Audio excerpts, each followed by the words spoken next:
किल्ले शिवनेरीवर मुख्यमंत्री फडणवीस, उपमुख्यमंत्री एकनाथ शिंदे, अजित पवार यांच्या उपस्थितीत शिवजयंती सोहळा साजरा। शिवाजी महाराज यांच्या घोषणेने शिवनेरी दणाणून गेला। मुंबईच्या शिवाजी पार्कात शिवजयंतीचा उत्साह। राज्यपाल रमेश बैस यांनी केलं शिवरायांना अभिवादन।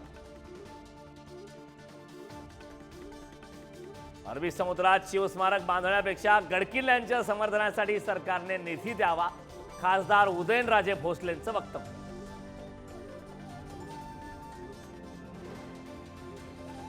नागपुरात छत्रपती शिवाजी महाराजांच्या जयंती निमित्ताने दुग्धाभिषेक। पारंपरिक वेशभूषेत अनेक तरुण तरुणी पालखी सोहळ्यात सहभागी। तरुणांकडून शिवकालीन क्रीडा प्रात्यक्षिकाचं सादरीकरण।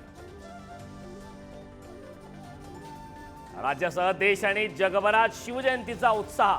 ठिकठिकाणी छत्रपती शिवरायांना मानवंदना, अनेक कार्यक्रमांचं आयोजन। मालवणच्या राजकोट किल्ल्यावरील शिवपुतळ्याची आज पायाभरणी। पालकमंत्री नितेश राणेंच्या हस्ते होणार पायाभरणी।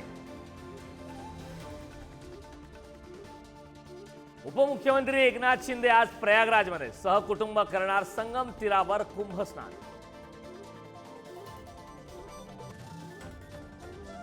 दिल्लीचा मुख्यमंत्री कोण होणार? आज भाजपकडून होणार नावाची घोषणा। उद्या होणार नव्या मुख्यमंत्र्यांचा भव्य दिव्य शपथविधी सोहळा।